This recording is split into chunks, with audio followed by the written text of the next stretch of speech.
Okay, hi everyone. A very warm welcome to this Teachers' Day special. It is my great honor and privilege to actually have very senior teachers in our panel today who are going to be talking. I just have a few things to say.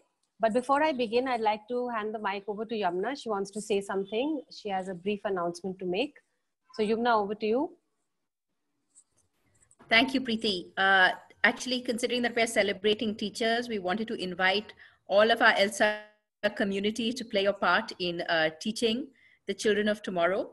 And this is part of the initiative that was launched this year by ELSA Bangalore, which was the ELSA Cares Award. The ELSA Cares Award is given to ELSAs doing social work, and they can apply for it. And we had applications this year for 3 projects, of which 2 were awarded.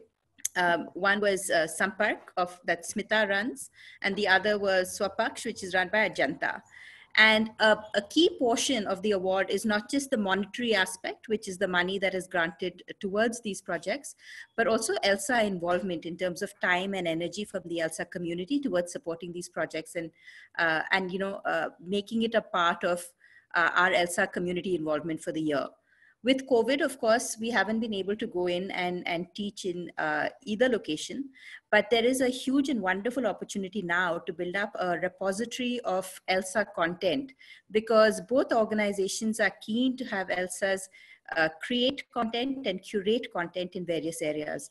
So both Ajanta and Smita will be speaking later in the day. It is a fantastic opportunity for each of us to get involved in something that we have to share, because we all have talents that we can bring to the fore. And I strongly encourage everyone to help us get this, not just for the 2 organizations here, but also as a library that any ELSAs can use for any teaching that they want to do in the future, not just here in Bangalore, but across the country and across the world. So on that note, over to you, Preeti, and look forward to hearing from Ajanta and Smita later. Thanks, Yamna.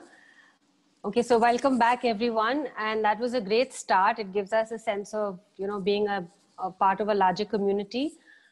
So to begin with, I'd just like to make one important distinction between teaching and other careers and professions. I feel very strongly that teaching is a calling.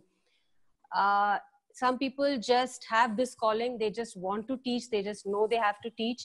And so I think that's something that we should all celebrate and be very happy about. The other thing I'd like to say is that I believe that teaching and learning are 2 sides of the same coin. I believe teachers are lifelong learners. And I don't think anyone stops being a learner. You become a teacher in some area, you're a learner in some other area. Even as a teacher, you keep learning from your students. So today's session is really to hear from teachers who are active practicing teachers today, and we open the field out. We don't just have academic teachers. We have teachers of music, teachers of philosophy, and so on. We want to hear from them. What are their takeaways? What are their learnings about teaching? What are the things that really annoy them? What are the things that make them really hopeful? Above all else, we know that teaching is a commitment. Once you start on that road, you can't turn back. We also know that you build lifelong relationships in teaching. So we want to hear about all this from our teachers. And so I won't take a minute more. And I'm going to start with Pranita. Hi, Pranita. Can you unmute yourself, please? Are you unmuted? Yeah, okay. Hi. So welcome, being the first speaker on today's Teachers' Day special. Pranita has a lot of teaching experience, international schools, international schools in India, international schools abroad. She's been around quite a bit, and she's tried her hand at different kinds of teaching.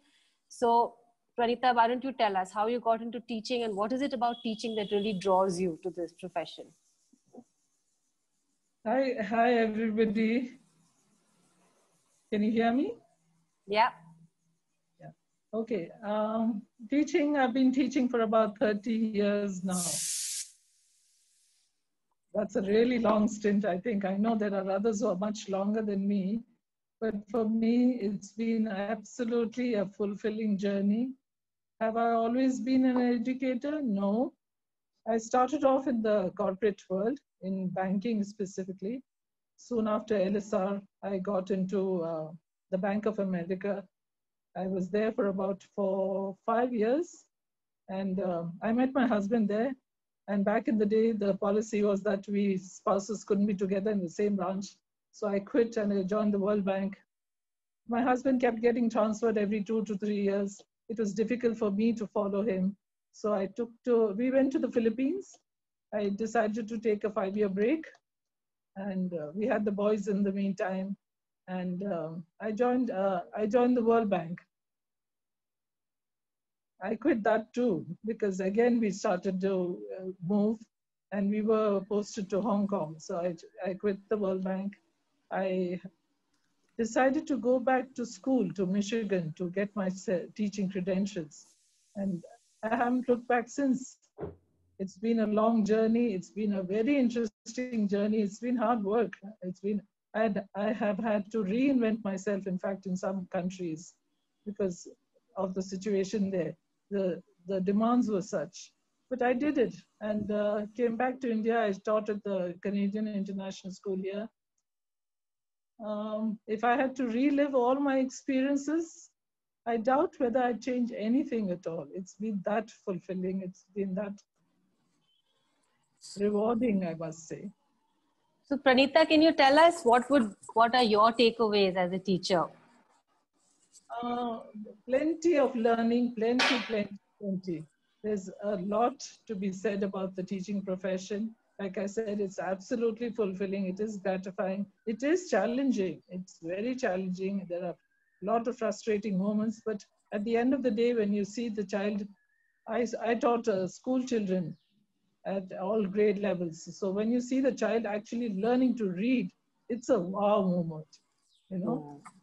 But in all, I can say that there are 5 simple takeaways, nuggets as I would call them. And I'm sure these could be applied to any profession, not necessarily only the teaching profession. I'll go in order, 5 of them that stand out in my mind. The first is care. Care for the kid, care for the student, care for the parents. Care a lot.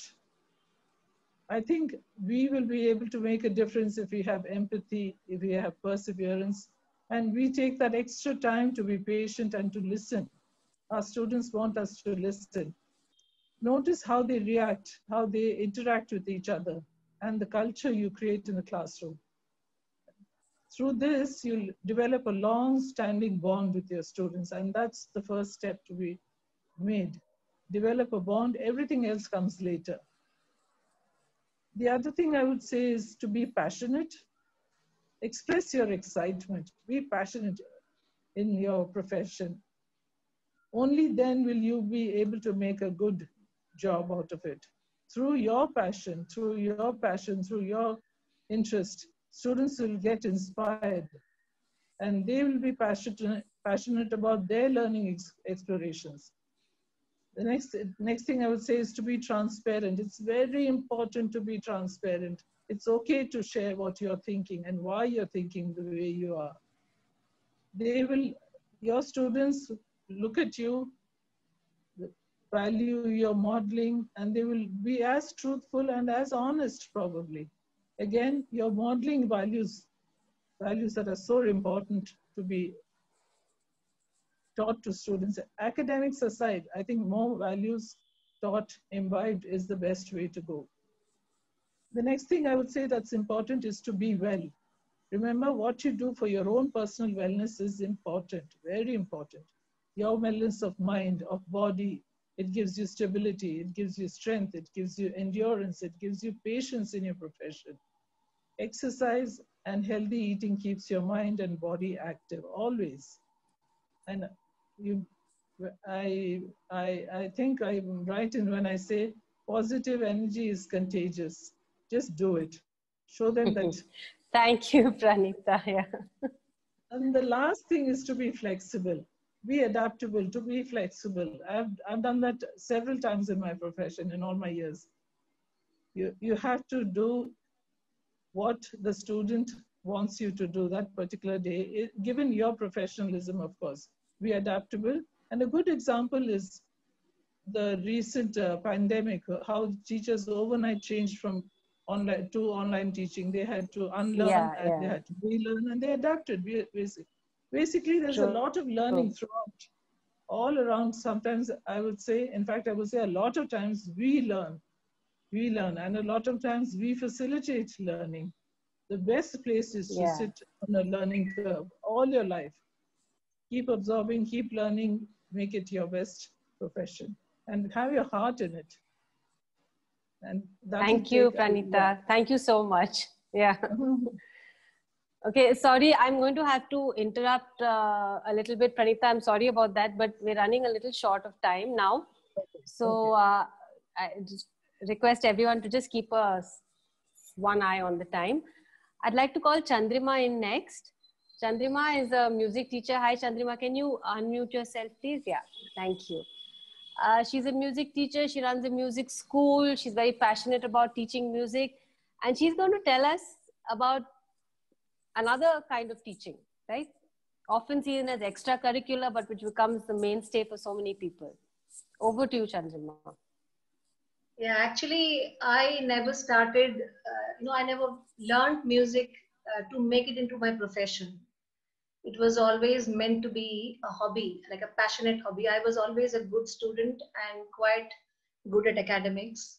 So even though I learned under the topmost gurus in the country, my music was always meant to be a hobby. But in my last year of college, when I was going to prepare for my MBA, that's when something in my head told me that, I was not happy doing that. And I listened to my calling. I chose music. My parents, who were actually my biggest support and they pushed me into learning music, they were not happy with my decision. But still, I followed through. And initially, I used to perform. I was a performer. I used to record. But then, when my daughter was born, I decided to take a break from the stage and traveling and stuff. And I started teaching as an interim measure. But then I got so involved with the process that I never did want to come out of it. And I think I'm the happiest when I am teaching music or doing music.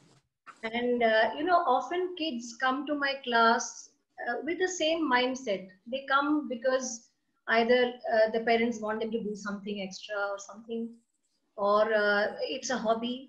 But gradually, when they see that music is not just another activity for me, and they start taking it seriously. They start learning that this is not just another activity. This kind of thing, the classical music has to be taken seriously. There is an amount of discipline involved in it. There is the time that you sit and do music, it requires focus. So these kind of things are, when I see the children or the students learning that gives me immense satisfaction again. Chandrima, over the years that you've been a teacher, have you seen a change in the kind of students you get? Like 20 years ago, what you got, and now what you get? Do you see a difference, or do you feel that it's more or less the same? No, see, some I've been teaching for 15 years now, and I do see that for some people, music is, they come to learn music seriously and they want to follow it through. Some people come not knowing what it entails. They just come to explore another activity. But yeah, I mean, then they gradually learn to take it. It's more or less the same. It's more or less the same. There has been an influence of, say, Western music and Western culture of late. But yeah, I don't see any a big difference in the kind of students I get. They all learn, they all learn if they see that the teacher is passionate. They learn the passion and they learn to take the subject seriously. And do you think it's important that children learn music? Do you think that everyone should learn music? See, music is something that is it's there for everybody. I mean, everyone likes some or the other form of music. Everyone does.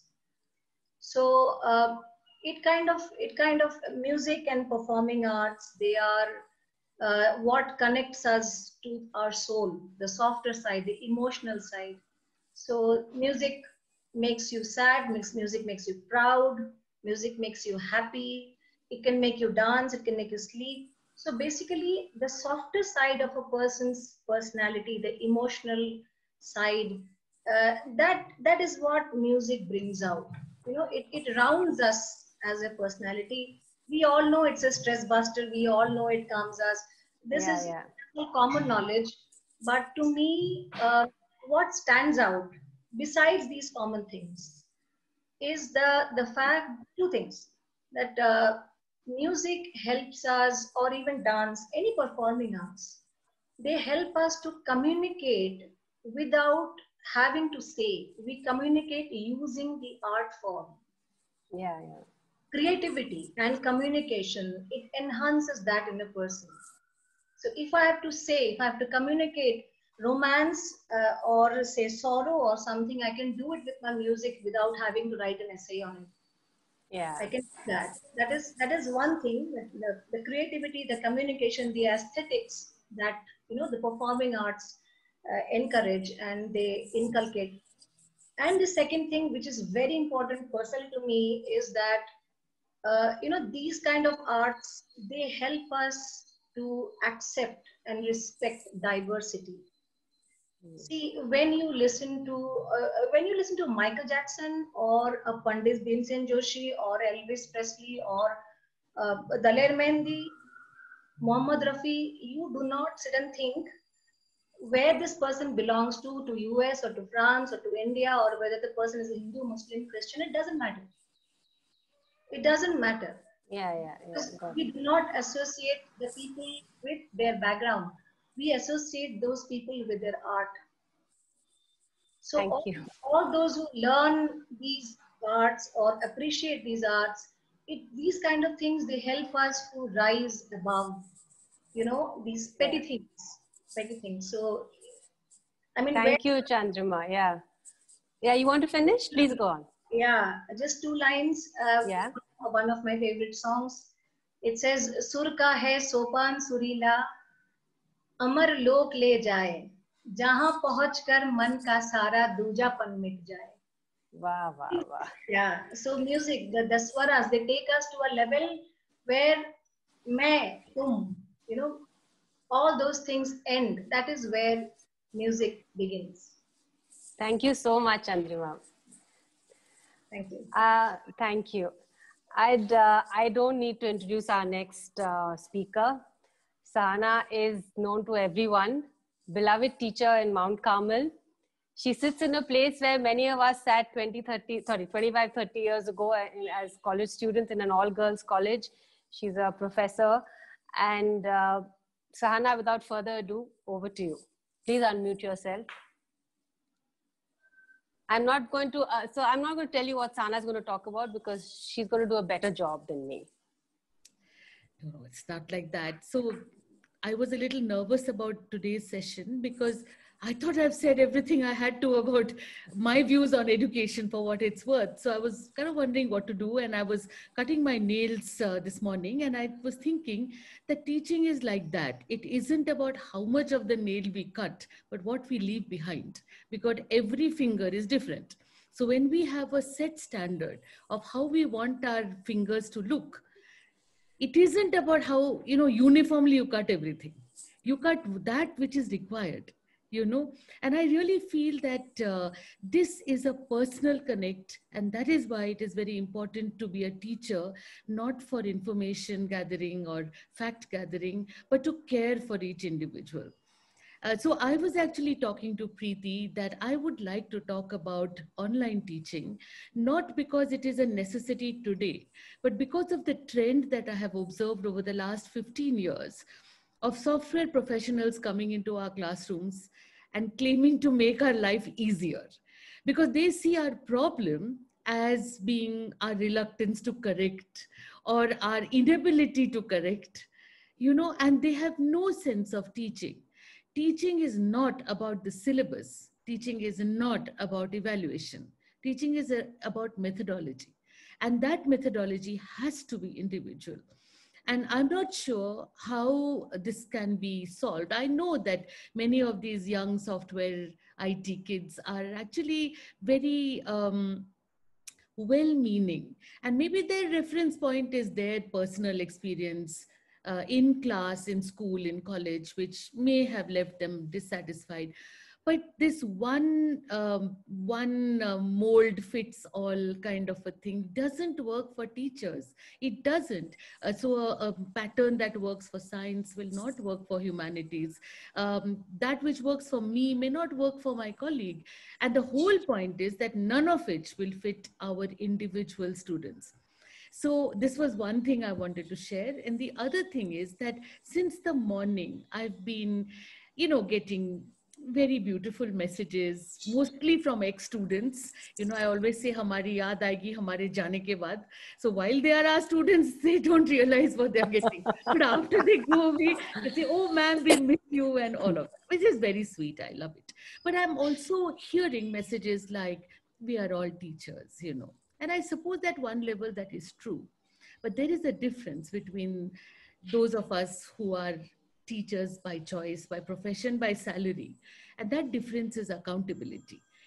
As parents, we mess up our children's lives with our ideas of parenting, which we are learning as we go along.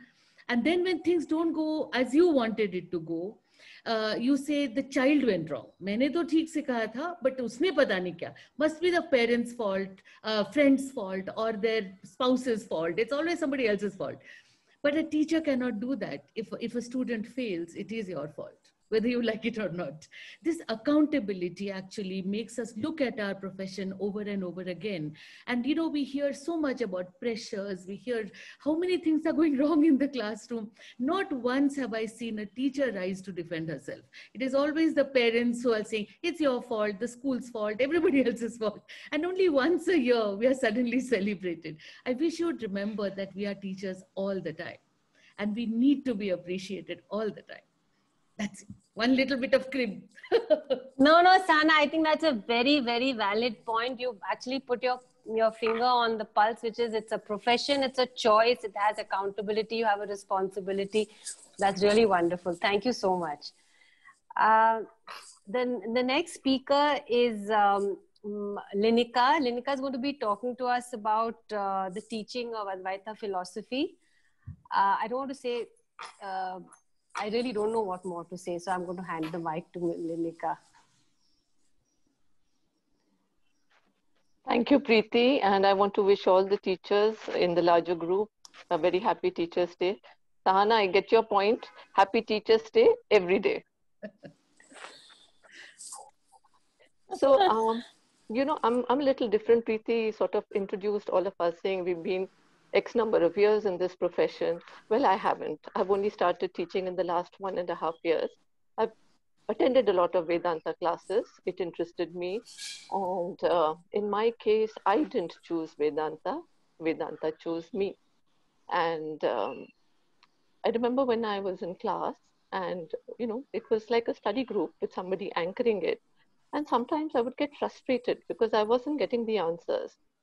And so it's almost like something compelled me to take the lead and sort of get into teaching when I was asked. So this gentleman was traveling who was taking the classes. He used to go off to visit his son in the US for about 3 to 6 months in a year.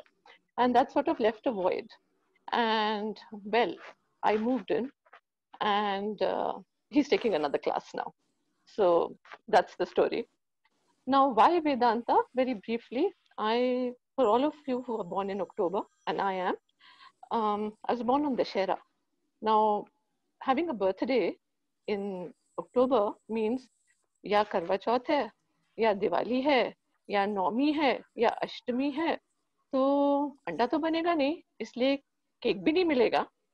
And cake नहीं मिलेगा, तो party नहीं हो सकती. And I was, as a child, I felt, I'm cheated that I couldn't have a party and I couldn't have my friends over. And one day I forced my mother, I think it was Karwa Chauth, I forced my mother and I said, nahi, aaj to party karni hi hai. And I'm going to invite 7 friends And I just sort of thrust it upon her. I must have been what, maybe 7 years old, perhaps. And so there is this evening, and my mother makes this cake and she brings it out. Now, it being Karwa Chauth, no egg was allowed in the house. And remember, there were no eggless recipes in those days. Everybody made a cake with egg. So my mother decided to make a khoya cake because, you know, anda nahi aana tha ghar mein. And jab candle lagane ka time hua, the candle wouldn't go in. Then when she gave me the knife, you know, the knife wouldn't go in. It was hard as rock. Finally, my father, if you remember the old openers of that time, it used to have a hammer and a pick at the other end. We had to hammer it and it still wouldn't break. But I think the seeds were sown around that time. I wanted to know why people do what they do in the name of religion. My mother was a Pakka Sanatani. She followed everything. But whenever I asked her a question, she really didn't have answers. She always just said that she did it because she saw her mother doing it. And somewhere along the way, I wanted the answers. I got drawn into Vedanta. And that is it. That's how I'm in it today. And as far as my takeaways, I would just say 2 or 3. One is that you have to put your house in order when you're teaching. You have to be prepared. You have to be a little bit more prepared than your student. You have to have an open mind. Yeah. You have to have a very open mind because unlike other, what you teach, the other sciences, Vedanta has a very varied age group. I'm not dealing with one age group. Your voice is breaking. Breaking. Let me move inwards. Is it better now, Preeti? Your voice is breaking. Is it? It's not breaking for me. Preeti, I think it might be you. Linika, we can't hear you. We can hear Linika perfectly.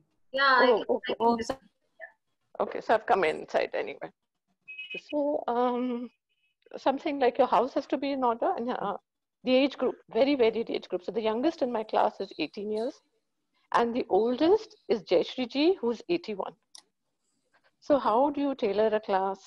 How do you keep everybody engaged? Their levels of spiritual seeking are different, but all I hope to do is at the end of the class that I've left them with some wonderment. That's all. Thank you, Linika. More power to you. So I'm getting very comfortable here. Linika is my classmate. Yeah, and now I'm going to introduce my other classmate, Radha. Radha Chakravarti, now Radha Barua, right? Yeah, please unmute yourself, Radha. Unmute. You have to unmute yourself, Radha. Yeah, I'm very Chakravarti out here. Yeah. There's absolutely oh, you're very Chakravarti. Problem. Okay, great. Okay. Yeah. So Radha has actually a similar career to teaching that I had. Accidental teacher. And it's quite an exciting journey. But I think Radha is going to tell us a little bit more than that about her takeaways from teaching and why she's still there. Yeah. I mean, it's been wonderful to hear everything. And you know, there are bits of, large bits of what everybody say, like what Pranita said and Linika said and Chandrama said that, you know, makes so much sense because like Preeti said, came in from a corporate background. And the first day I went in to take a class, I was wishing I was doing a pitch presentation in front of a board rather than handling class 9. I was shivering literally because I knew how nasty I was as a class 9 and a new teacher walked in, you know. I mean, we used to literally ask questions. I mean, I used to be professional at it. I mean, I may have been Loreto and all that, but was quite professional at ensuring that the teacher feels uncomfortable. So the first day was like, for me was, oh my God, I won't survive it, but ended up surviving it. And among the things that came back were getting back to my subject was awesome, which was something I hadn't got into for all the years I was in corporate life. And after a few months, or I would say after about a year of teaching, when I started looking back, I started finding that, maybe one or two students in the class I had started dealing with a little differently. And you find them now, changing course and moving along in a better way. So that made a big difference for me, saying that, instead of working on brands and building brands and stuff, suddenly you're working with real life here. You can actually make a change here. That really kind of got me. When I became a class teacher, it's like what Pranitha was saying, when you became a class teacher, suddenly you're like the mother for that entire bunch. They take their time getting used to you, but once they have accepted you, you can't escape. So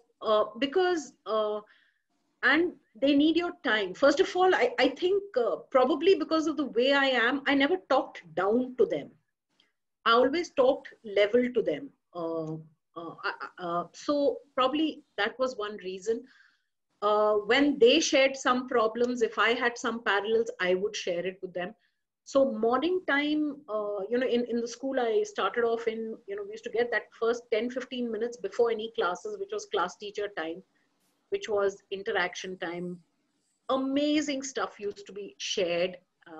Sometimes I had an experience and I say, can I share my experience? And they used to share back. Sometimes they had problems with each other. What I found is being absolutely clear and true to them, and no falsehoods,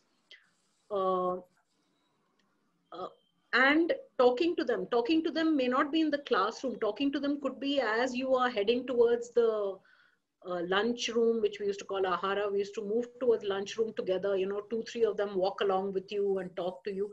It could be at any point in the corridor where you walk down with one of them and speak to them. It reached a stage where a lot of them started, they start coming to you and talking to you. I had a lot of learning from them. Every day was learning on some of the ways these children were dealing with the problems. So if I felt I had problems, it was nothing sometimes compared to what the children were facing. It was absolutely nothing. Even after I became principal in the school, there were times a child used to come in and say, ma'am, can I talk to you? I used to actually go shut the door so that I don't get disturbed. And the child sits down and can just let loose and let go for some time. What a sweet principal, Radha, you are. My daughter didn't think that. I wish we were children again. Thank you so much for sharing. That's for me, it is that being transparent, having the time and realizing that, as you're dealing with that class, and maybe you start dealing with a couple of them in a slightly different way because you know more of them, and how you see them change and how it helped. So it's wonderful to see some of my ex-students now follow his passion from a very typical household. He's a baker now. He's gone through amazing courses on baking, and someone else has gone into art, and how they've been following their passion. So that's been wonderful to see that. Thank you, Radha. Thank you so much. Our last speaker for the day is a very, very special teacher, in my opinion. Champa. Champa, are you here? Yes. Can you unmute yourself, Yes, please? I'm right. Yeah, okay. Champa believes in rights-based education. She believes in inclusive education, and she's going to tell us a little bit more about exactly what this pans out to. Right. Hello, everybody. It's lovely to be here. A little bit about how this whole journey started. Very major turning points. One was in grade 10th, Sister Mariola, my principal in Carmel, Delhi, who summoned me to her office, and rightly so. I'd had a very on and off relationship with academics. So she gave me a very stern warning and said, and my ambition was to be a doctor, where my heart was set. And she said, there's no way of becoming a doctor because I'm not going to allow you to take science. You're not worth it. You're not going to be able to do science. So I said, okay, I won't be a doctor then. I mean, I said it to myself. And to sister, I said, fine, then I'll be a teacher because that's the next best thing in my head. And she looked at me and said, oh, okay, well, maybe I can't stop you because, well, you are going to study humanities and yeah, maybe you can be a teacher. I said, I will be a teacher. And I walked off. And then everything, whatever, 11, 12, college. The next turning point was this heart-to-heart I had with Mrs. Kanthan. I don't know how many of you remember her English department. Mrs. Kanthan was doing Richard II with us, and I don't really remember exactly the trigger, but I had this heart-to-heart. I was again in trouble with my teachers in college. I was always in trouble with teachers. Very enriching, believe you. Very enriching when you become a teacher yourself. And Mrs. Kanthan just did that and said, Chams, you're going to be the best teacher ever. Oh. And I said, really, you think so? And she said, yeah, I think you're going to love it. I said, done. And then I took the exam for CIE, Delhi University, and then the rest is history, as they say, and I did become a teacher. I got picked up to be teacher of English for primary St. Thomas Girls by Mrs. Michael, who was the principal, Mrs. Joy Michael. Those who are from Delhi might have heard of her, and I mean, those who belong. Another huge step in my life, and she taught me so many things, not by telling me anything, not by showing me anything, but just being who she was and the way she ran the school, the way she dealt with her staff. So I started off, this lovely journey with all the noble intentions. I'm going to change the world. I'm going to change the scene of English teaching. I'm going to change the system. I'm going to change everything about everything. And it's been like that proverbial onion where it's been peeling off. And some of the peels have just fallen by the wayside. I don't even know where they have blown off to. Some remain. The very pungent odor reminds me of what I had wanted when I had started the journey, and remind me from time to time that what I should look at and what I should be. But all these, this is my 33rd Teachers' Day, formal Teachers' Day. And I think the one thing that stayed with me, and I make it stay in my head very consciously, is that, as a student of literature in college, the thing that struck me was that every movement, art, music, literature, was a response to something that was prevailing at the time, something that was current. And it was a response to that. It was something anti that, and a new thing came about. And then that became the end on and be all. And then again, something new came up.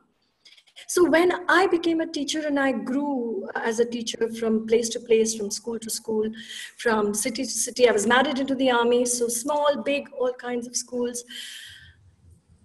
That is something that stayed with me, that if I'm going to be true to teaching as my vocation, then I have to stop myself from ever believing totally in my beliefs. I must question my own beliefs. I must constantly ask why, because I have to remember that what is there today came about because someone thought something that was there needed a change. So I cannot stay with what is there today and be convinced that this is it. Let me question it, let me explore it. And when that came to my conscious mind, as a very young teacher, I saw myself being far more effective. A teacher teaches, well, maybe I'm not very sure. It's almost like a lawyer doesn't law and a doctor doesn't, so why does a teacher have to teach? Maybe a teacher does many, many more things. And maybe the last thing a teacher does is actually teach. But maybe what he or she does is make learning happen and make is desired by the entire community. That involves the teacher in the classroom, as already said. You know, the advantage, Preeti, of being a straggler is that a lot of what you wanted to say and you were dying to say has been said. And I'm so thankful to all the stalwarts who preceded me for having said loads of things that are there, you know, just waiting to jump out. But this was something that has stayed with me, and I know will stay with me till my dying day. And as Mrs. Kanthan predicted, I love it. I love being a teacher. Thank you so much, Champa. That's like so heartening to hear. Yeah. Thank you so much. Lovely, lovely. Absolutely lovely. So heartwarming. There are many teachers on this, on ELSA Connect at this moment. I can see their faces. I know Smita is a teacher. She's right in my box. I can see her. Smita, would you like to say a few words about your journey as a teacher or your learnings as a teacher? I know you teach masters, MBA students, so. Yeah. Hey, thank you. So one second. Can I please say, I am very privileged. I'm Smita's daughter's teacher. Okay, that's a badge I wear very proudly. Go on, Smita. Yes, Preeti. I totally acknowledge. You know, Preeti and I possibly compete with my daughter's affection, and that is why you see us every time sparring over this thing, you know. And I'm scared to ask my daughter because she might say Preeti's.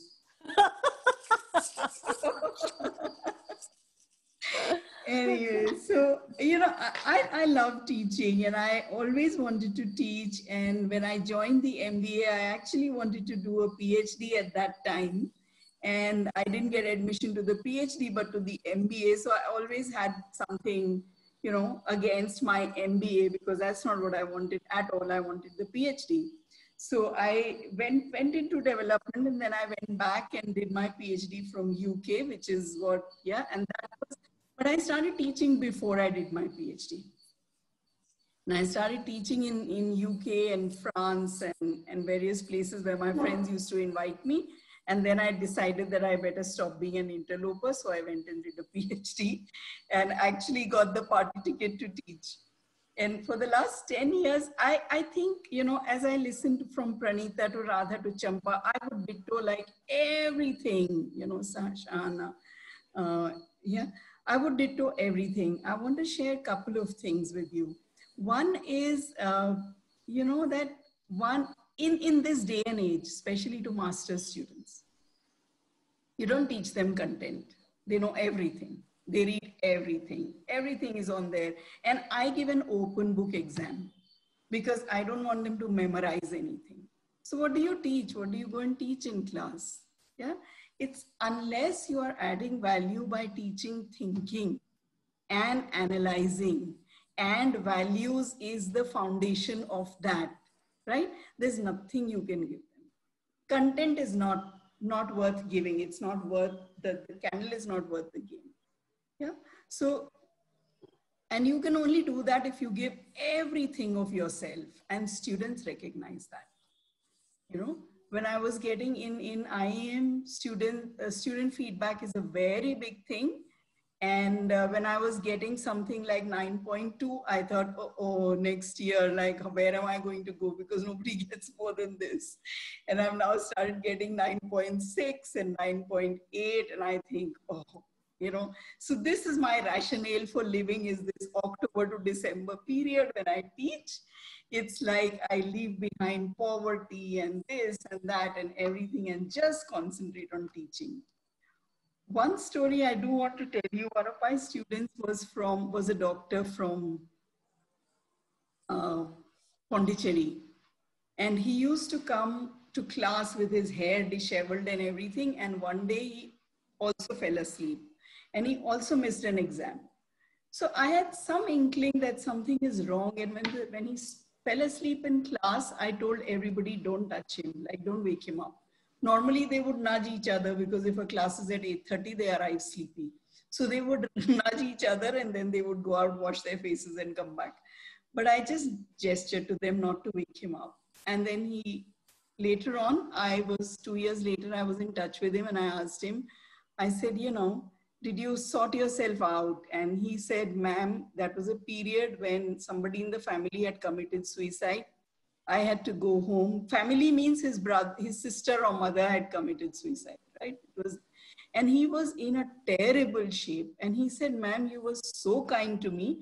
I did go and get help later and so on, but I'll never forget you, you know? Just the way we connect. And yeah, so I think Thank you, Smita. That's really, that anecdote was, I think, thank you. Put it all together for all the teachers here. It's that one gesture on one day, which sometimes is made unknowingly by a teacher, but which we all remember for a lifetime. Yeah, I'm sure I can see all the teachers nodding at this. So I'd like to throw the session open to everyone, but I'm afraid we've run short of time. So I think, would Tanya like to come in now? Preeti, or Tanya we have 5 minutes? Okay. Would anyone like to add something here? Okay, maybe I should just say, why am I here as a curator? I mean, I should probably explain my presence. I'm not an interloper. I'm not a fraud over here. Well, I am actually a little bit of a fraud. So I always wanted to be a teacher. When I was a young journalist at 23, I said I will be a teacher at 30. At 30, I said I'll be a teacher at 35. And then finally, I became a teacher at 40. And for the next 10 years, I was a high school teacher. I had the best time of my life. I was a house parent in Rishi Valley. I had young teenage girls as my wards. I had the greatest time of my life. I've never had so much fun.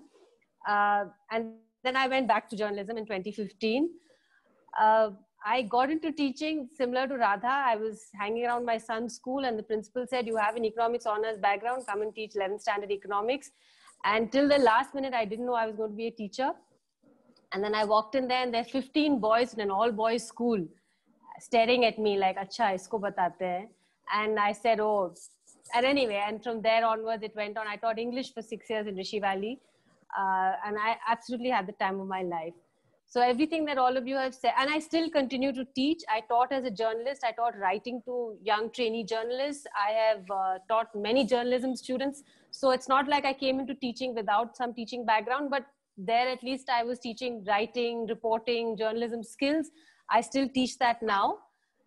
And actually, I find no difference between teaching microeconomics or you're teaching how to write or you're teaching, Shakespeare in English or Merchant of Venice or jo bhi padhao. It's ultimately it's who you are and what you are to your students, which really matters. So that's all I want to say.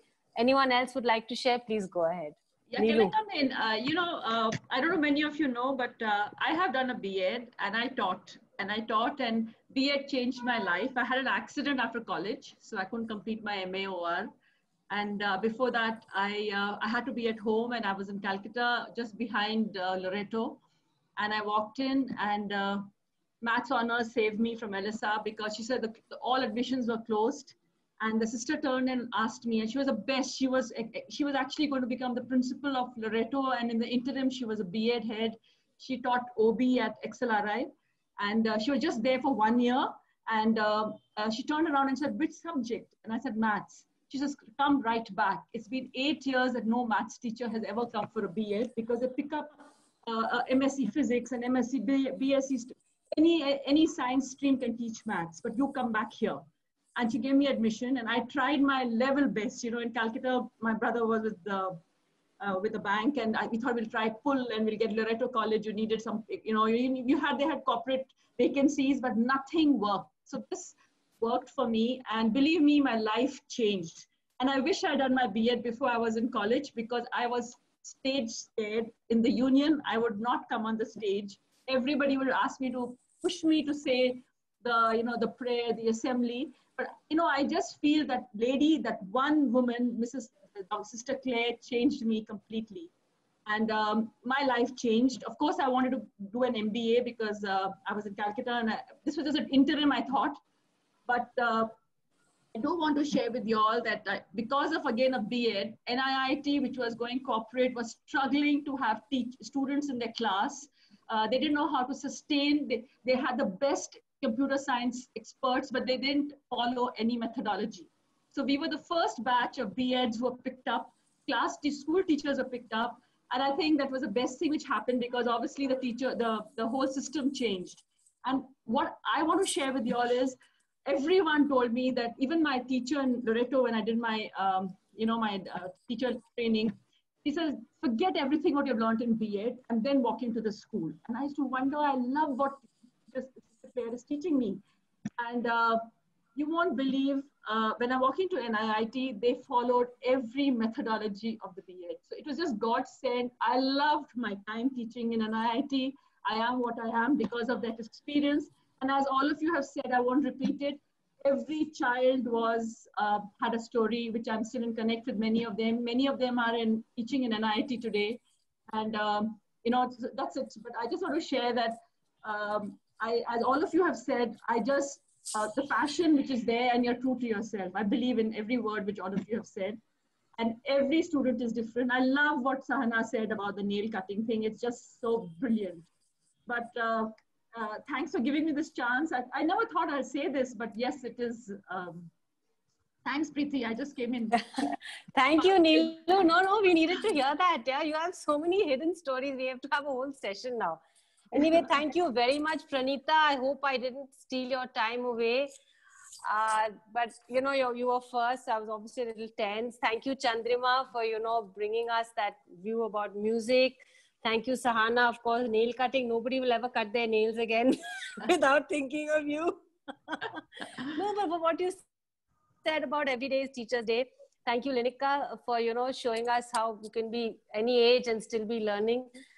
Radha, for your such candid sharing about being a principal. And of course, Champa, you really gave us that last minute hi. And Smita, for adding that little bit of pep at the end. And Neelu, for your heartwarming story. Thank you. So thank you, everyone. I'm going to close now. For Tanya has an announcement. Yeah, Tanya has an announcement for us. Tanya, can you come in? So hello, everybody. Thank you so much, teachers, all of you. It was wonderful listening to you. And I'm here to invite you for 8th. And we're starting off with the film club on the 8th. For that, we request you to please watch Shakuntala Devi on Amazon. If you watched it, you might want to rewatch it with a little more interest and think about a little more of the themes and everything that's going on in the movie. And come back and tell us why you loved it, what you loved, and what you didn't love and why you didn't love it. So we'll see you on the 8th with the movie Shakuntala Devi. Thank you.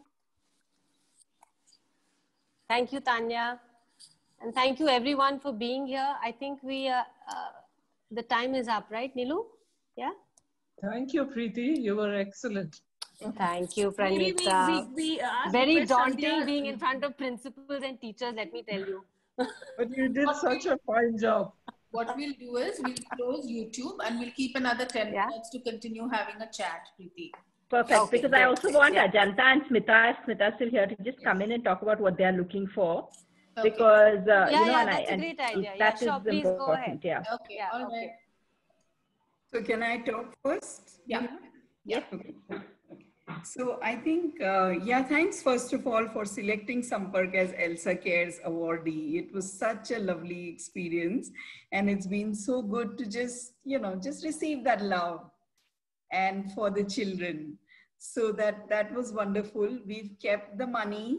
We are going to spend it when the thing opens, when the children can start coming in, and then we'll spend it. But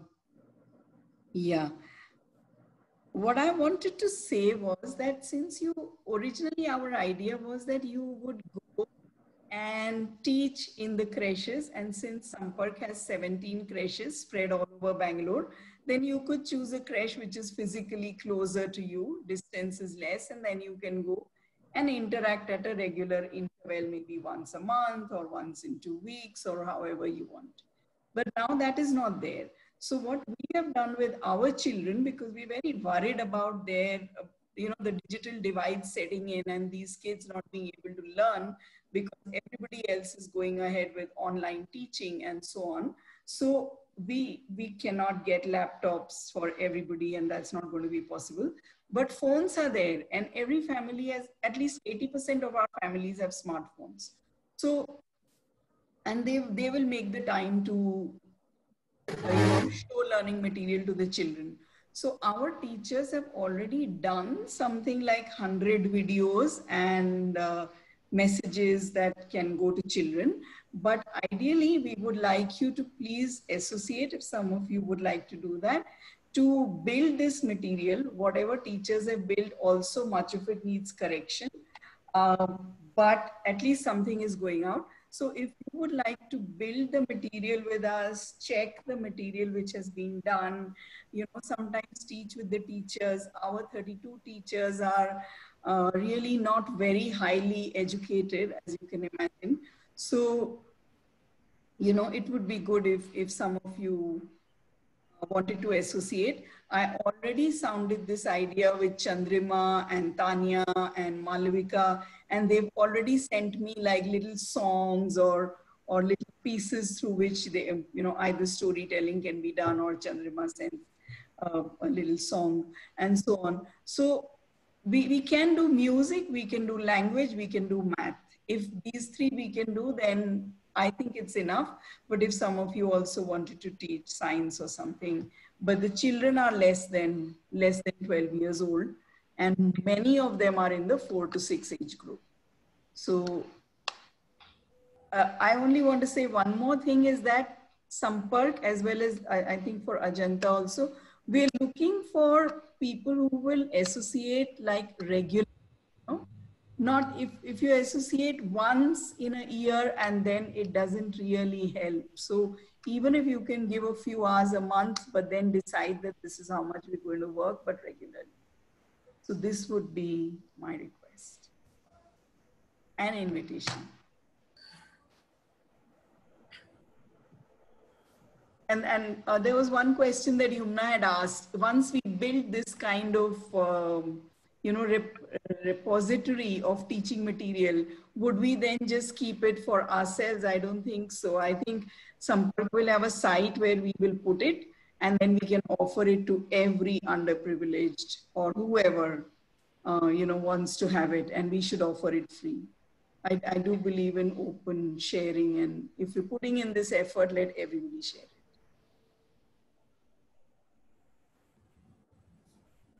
Thank you, Smita. Can I ask Ajanta also to just talk a little bit what Ajanta is looking for? Yes. Before I talk about anything, let me thank ELSA Care for really considering my little organization worthy of that award. I started about 2 years back with Swapaksh, and it was, I think, destiny. Walked into a slum in the heart of the IT corridor of about 6,000 dwellers, and not a single child was in school. And it just broke my heart. I couldn't believe that not a single child from the slum ever went to school. So I just couldn't believe. So I would keep going back to the slum, going from door to door. And it's a slum which you cannot imagine how pathetic the lifestyle and the living condition is. So I would walk from door to door and asking them about what is the reason for them not sending the children to the school. And they all had the same answer, that we have come here to earn, and both the parents are away at work, so we do not have the time or the bandwidth to send them to school because we are worried about the children either getting lost, kidnapped, whatever. And I said, this can't be true. This can't be true. So for a month, every day I would go back to the slum to study the pattern and see what is it. And then I realized that we had to have a place inside the slum to teach. And thankfully, I had my elder sister, who's a special educator, and another friend who agreed to work with me. So I said, whatever it is, we'll just collect some money and take a room here on rent, which was a shanty, and we'll start. And that's how I started. And now we have about 80 children, and my children have all learned to read and write in English. And all that I can say is they're no different from any other children going to a private school. Only thing that is lacking is the opportunity.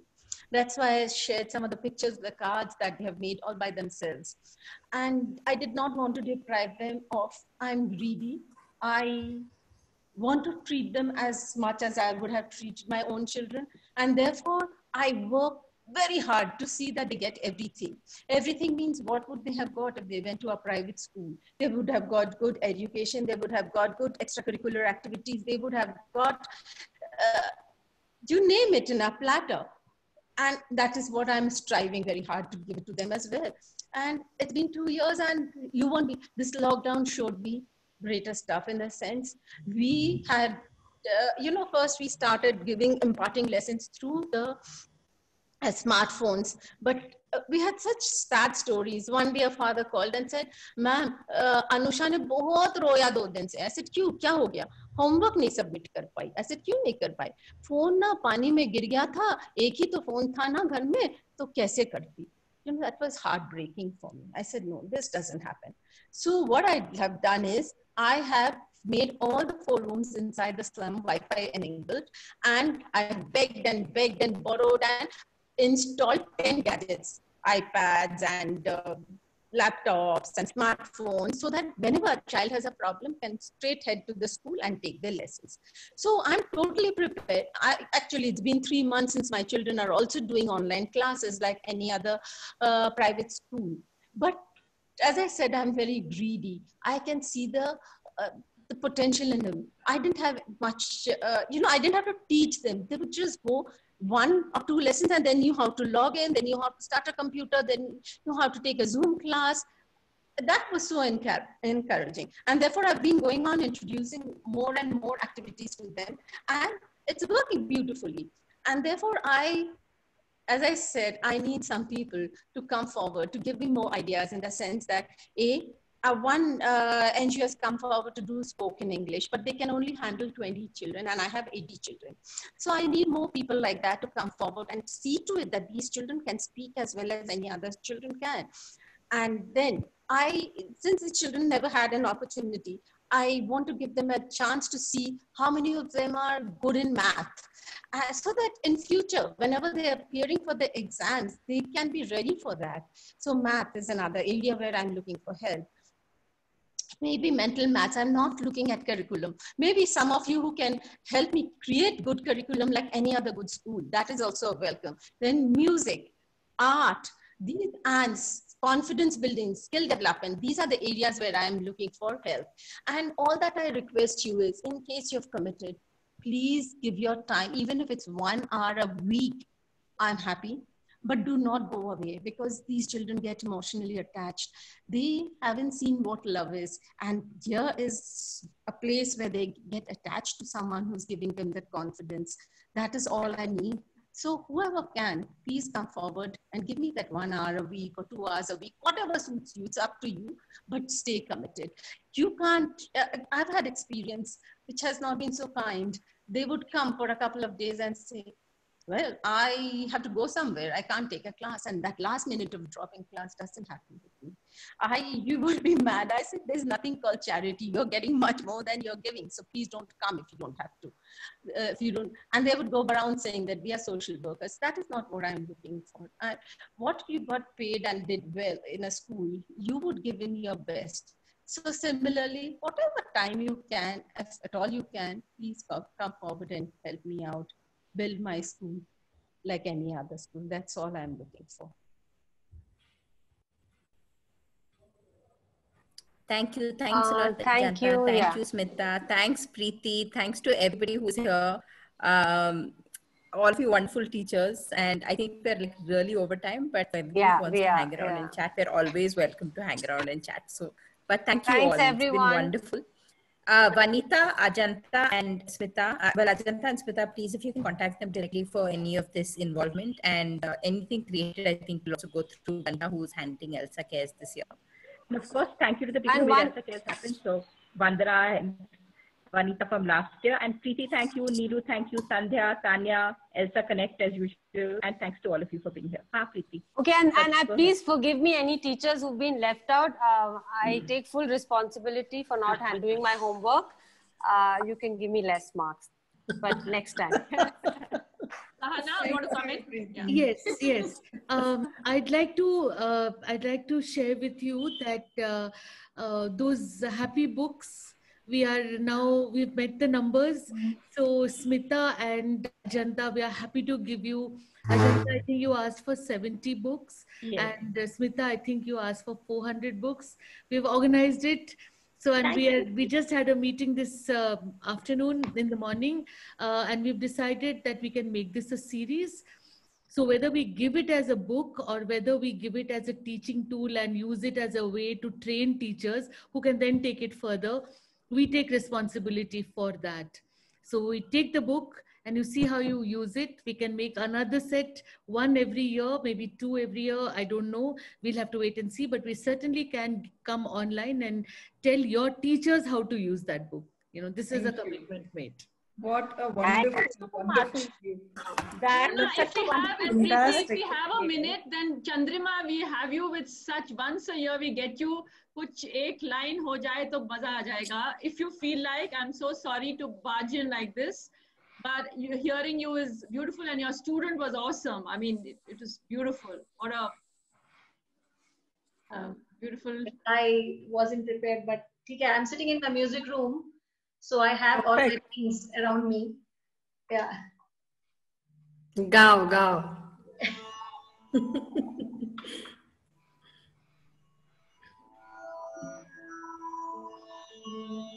So I'll just sing a few lines from a Surdas bhajan I was teaching someone this morning.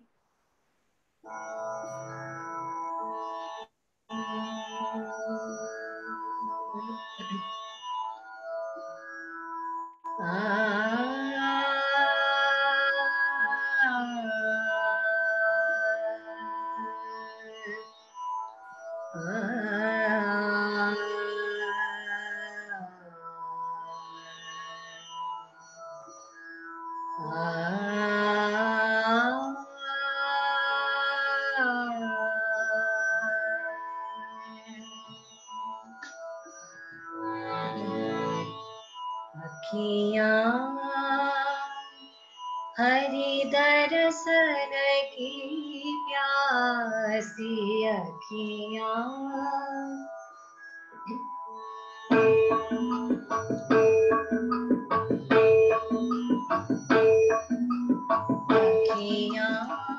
Hari दर्शन की प्यासी अखियाँ हरि दर्शन की प्यासी अखियाँ हरि दर्शन की प्यासी अखियाँ हरि दर्शन की प्यासी देखो चाहत कमल नयन को देखो चाहत कमल नयन को निस दिन रहत उदासी निस दिन रहत उदासी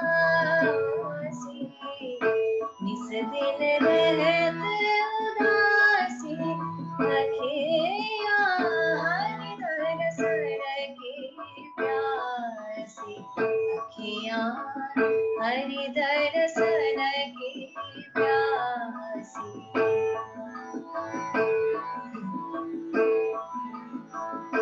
केसर तिलक मोतिन के माला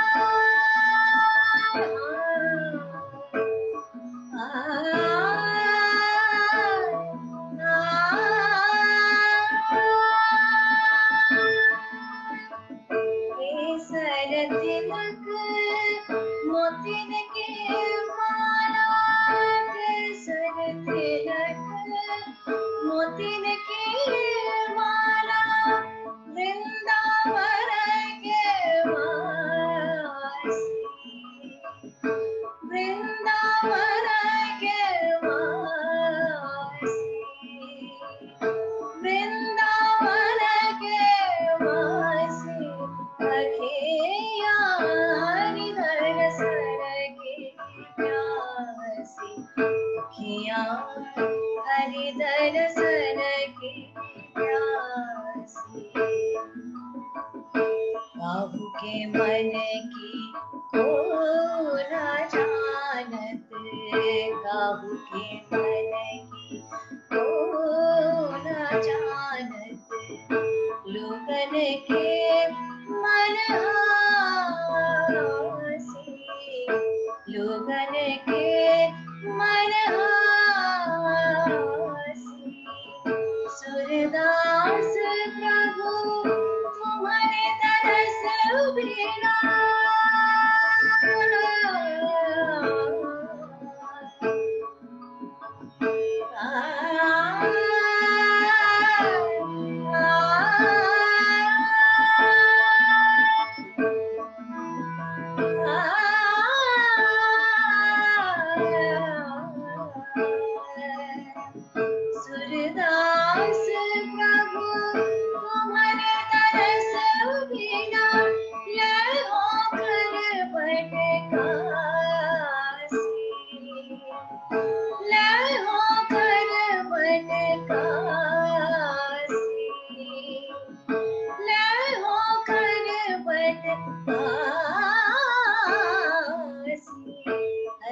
हरि दर्शन की प्यासी अखियाँ, हरि दर्शन की प्यासी अखियाँ, हरि दर्शन की, हरि दर्शन की, हरि दर्शन की प्यासी।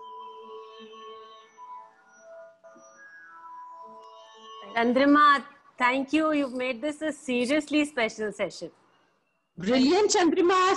Brilliant, absolutely. Brilliant, brilliant. Yeah, So I got lovely. tears in my eyes. So Yeah, beautiful. yeah. I know. On And behalf please of all come the as teachers, often. thank you.